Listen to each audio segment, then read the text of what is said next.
Topic किया था उसमें रेक्टिलिनियर मोशन के बारे में बात की थी। अगर कोई भी कण एक सरल रेखा में किसी एक निश्चित बिंदु के सापेक्ष गति करता है तो इस निश्चित बिंदु के सापेक्ष इस गति को जो त्वरण है वो हमेशा इस निश्चित बिंदु की ओर हो तथा इससे दूरी के समानुपाती हो, तो इस गति को सरलावर्त गति कहते हैं। इस सरलावर्त गति में कल हमने ये पार्ट किया था कि यह एक निश्चित बिंदु कैपिटल ए पर जाकर इसका वेग 0 हो जाता है और इसका त्वरण जो है वो अधिकतम हो जाता है। यहां से फिर वो वापस गति करना स्टार्ट करता है, ए पर आके उसका वेग तो अधिकतम हो जाता है लेकिन त्वरण 0 हो जाता है। ओ पर फिर से हमारे पास इसमें क्योंकि वेग है तो वेग होने के कारण ये आगे की ओर गति करेगा और आगे की ओर गति करेगा तो ए डैश तक पहुंचेगा जहां पर वेग 0 हो जाएगा और जो त्वरण है वो अधिकतम हो जाएगा। इस तरह से ये ए और ए डैश के मध्य लगातार गति करता रहता है जिसे हम सरलावर्त गति कहते हैं। इस सरलावर्त गति में ये ओ से ए तक की जो डिस्टेंस थी जहां पर इसका वेग 0 होता है, निश्चित बिंदु से वह दूरी जहां पर वेग 0 उत्पन्न होता है उसे हम एम्पलीट्यूड ऑफ एसएचएम या सरलावर्त गति का आयाम कहते हैं। तो हमारे पास आयाम का मतलब यही होगा कि स्मॉल ए जहां पर कण का वेग 0 उत्पन्न होता है किसी भी निश्चित बिंदु के सापेक्ष वह उस सरलावर्त गति का आयाम कहलाता है। लिख लीजिए परिभाषा। सरलावर्त गति का आवर्तकाल। सरलावर्त गति का आवर्तकाल की जब बात करेंगे तो कोई भी हमारे पास कण है वो मान लो ए बिंदु से चलना शुरू करता है एक सरलावर्त गति में, ये ओ है, यहाँ पे ए है और यह ए डैश है, तो इस बिंदु ए से चलकर वो ए डैश पर और ए डैश से वापस ए पर पहुंचने में लगा समय, यानी किसी भी सरलावर्त गति के अंदर किसी एक निश्चित बिंदु ए से चलकर या आयाम का अंतिम बिंदु जहां पर वेग 0 था वहां से चलकर वापस उसी बिंदु पर पहुंचने में लगा समय उसका आवर्तकाल कहलाता है। कल इस आवर्तकाल के लिए सूत्र कर लिया था हमने जो टी बराबर 2 पाई बटे अंडर रूट म्यू से व्यक्त किया जाता है। आवर्ती इकाई सेकंड में तय की गई दूरी आवर्ती कहलाती है या उसमें जो कंपन उत्पन्न होते हैं उसे आवर्ती कहते हैं। तो यहाँ n बराबर 1/t से व्यक्त किया जाता है जो under root of mu upon 2 pi जो होगा वो आवर्ती को व्यक्त करेगा। परिभाषा लिख लीजिए इन दोनों की। सरल आवर्त गति का ज्यामितीय निरूपण कर रहे हैं, ज्योमेट्रिकल रिप्रेजेंटेशन ऑफ एसएचएम। कोई भी एसएचएम अगर गति है तो उसका ज्यामितीय निरूपण कैसे होगा। मान के चलते हैं एक कोई भी कण जो है वर्ताकार पथ में जिसकी त्रिज्या a है गति करता है, जो में o, a डैश और a ये p बिंदु है जो लगातार गति कर रहा है। इस p बिंदु की o से दूरी a है और ये कोण थीटा है। तो इसके ज्यामितीय निरूपण के लिए जब हम इस पर से लंब डालते हैं तो ये M बिंदु पर इंटरसेक्ट करेगा।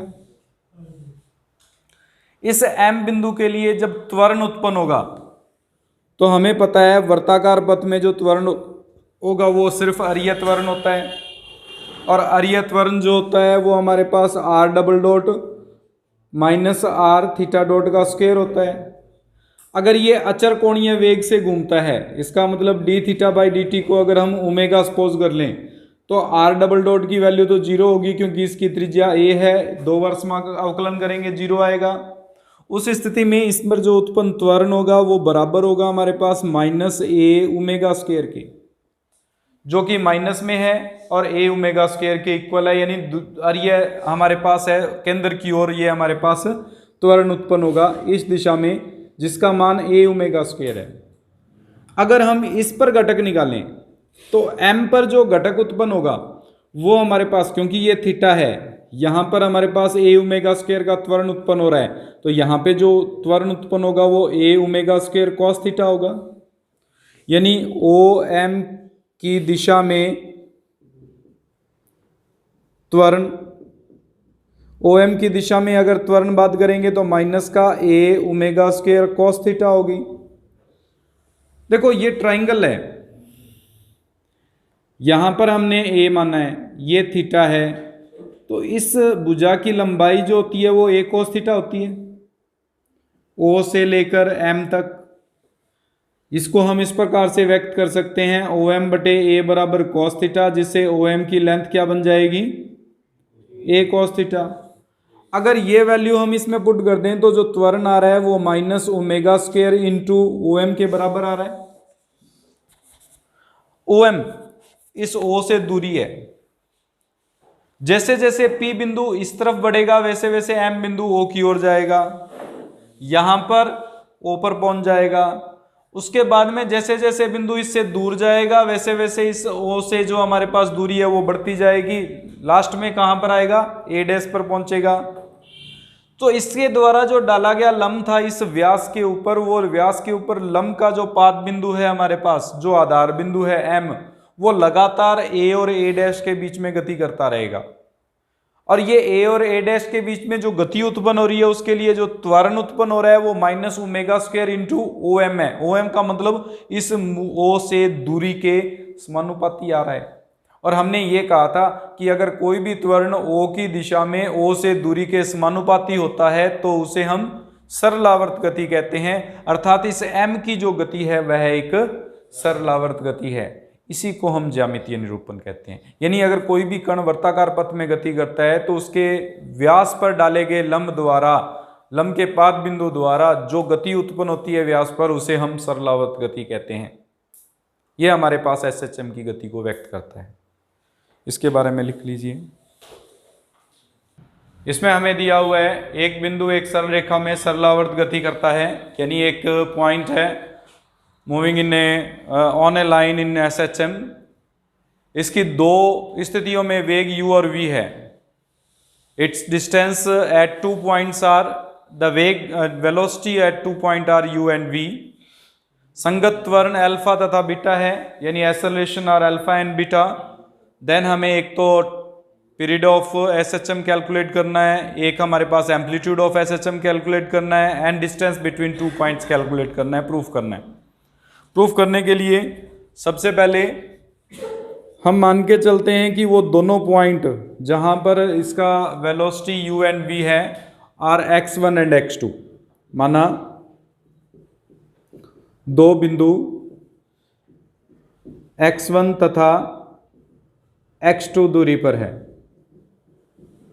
हम केंद्र से बात कर रहे हैं, O से जो दूरी है वो x1 और x2 है इसकी।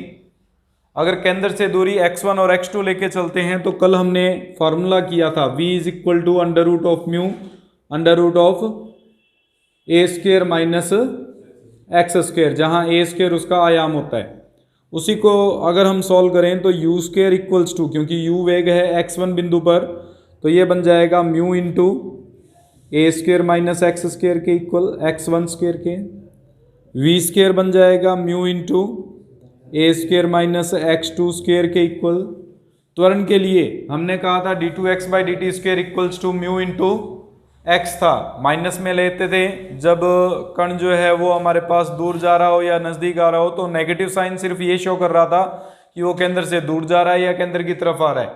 तो यहाँ पे हमारे पास जो मान आएगा उसमें हो जाएगा अल्फा बराबर, क्योंकि त्वरण अल्फा है बिंदु x1 पर, उस स्थिति में ये लिखा जाएगा म्यू x1 और बीटा जो है वो है म्यू x2 के। माइनस में लिखना चाहो तो कोई मिस्टेक नहीं है, क्योंकि कण को हम मान के चल रहे हैं कि वो दूर जा रहा है। तो माइनस म्यू x1 और माइनस म्यू x2 लिख दोगे तो भी गलती नहीं है, और अगर प्लस में लिख दोगे तो भी गलती नहीं है, क्योंकि हमें ये कंफर्म नहीं दे रखा कण पास में आ रहा है या दूर जा रहा है उसके अनुसार। अब हमें आवर्तकाल ज्ञात करना है। आवर्तकाल के लिए जो सूत्र था वो था t बराबर 2 पाई बटे अंडर रूट म्यू। हमें अंडर रूट म्यू का मान ज्ञात करना है। अंडर रूट म्यू का मान ज्ञात करने के लिए सबसे पहले u square minus v square निकालते हैं, क्योंकि जो प्रूफ करना है उसके इस पार्ट में हम देखते हुए चलेंगे क्या क्या पार्ट चाहिए, उसके अकॉर्डिंग हम सॉल्व करेंगे इसको। इन दोनों को घटाएंगे तो म्यू कॉमन आ जाएगा, ए स्क्वेयर से ए स्क्वेयर कैंसिल हो जाएगा, यहाँ बचेगा x2 square minus x1 square. उल्टा तो नहीं लिख दिया? x2 square minus x1 square आएगा। और अगर इन दोनों का स्क्वायरिंग करके सब्ट्रैक्ट करें beta square minus alpha square, तो इसमें भी म्यू कॉमन आ जाएगा, हमारे पास बचेगा x2 square minus x1 square. अगर म्यू स्क्वायर होगा, इन दोनों को हम डिवाइड कर दें तो u square minus we square upon beta square minus alpha square equals to, ये बच जाएगा 1 अपॉन म्यू, एक म्यू से म्यू कैंसिल हो जाएगा। हमने आवर्तकाल टी के लिए जो फॉर्मूला पढ़ा था वो था t upon under root mu, इसका मतलब इसका स्क्वायर रूट ले लेंगे तो आवर्तकाल आ जाएगा u square minus we square upon beta square minus alpha square, जो पहला पार्ट प्रूफ करना था। इसमें दूसरे पार्ट के लिए हमें निकालना है आयाम। आयाम ज्ञात करने के लिए ए की वैल्यू चाहिए। ए की वैल्यू कैलकुलेट करने के लिए u square minus we square हमने कैलकुलेट किया हुआ है, ये एज इट इज रखते हैं। उसके according beta square you square minus alpha square we square निकालते हैं। इस पूरे को हम बीटा से और इस पूरे को अल्फा स्क्वायर से गुणा करके घटा देते हैं, तो beta square you square minus alpha square we square. देखो बीटा स्क्वायर यू स्क्वायर, इसको बीटा स्क्वायर से मल्टीप्लाई किया है तो ये बन जाएगा म्यू इंटू बीटा स्क्वायर ए स्क्वायर। इसको जब सॉल्व करेंगे तो माइनस का mu into beta square x1 square minus alpha square we square, इसको अल्फा स्क्वायर से मल्टीप्लाई करेंगे तो म्यू इंटू अल्फा स्क्वायर ए स्क्वायर और plus mu into alpha square x2 square.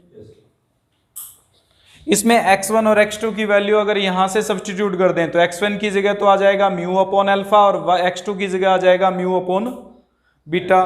अगर ये वैल्यू पुट कर दी जाए तो म्यू इंटू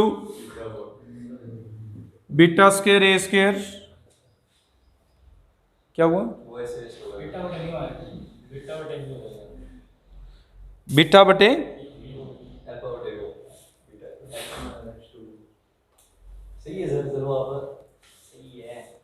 x1 की वैल्यू पुट करेंगे हम अल्फा बटे म्यू, अल्फा बटे म्यू पुट करेंगे तो म्यू स्क्वायर है हमारे पास, तो ये बन जाएगा beta square alpha upon mu minus mu alpha square ए square plus alpha square into beta, इसमें स्क्वायर होगा ये कट जाएगा। देखो इसमें हमारे पास x1 स्क्वायर की वैल्यू निकालेंगे तो ये बन जाएगी alpha upon mu, alpha upon mu जब इसमें पुट करेंगे तो ये अल्फा स्क्वायर अपॉन म्यू बचेगा, एक म्यू वैल्यू बचेगी और इसमें भी हमारे पास एक म्यू वैल्यू बचेगी। ये दोनों एक पॉजिटिव एक नेगेटिव कैंसिल। यहां से सॉल्व करें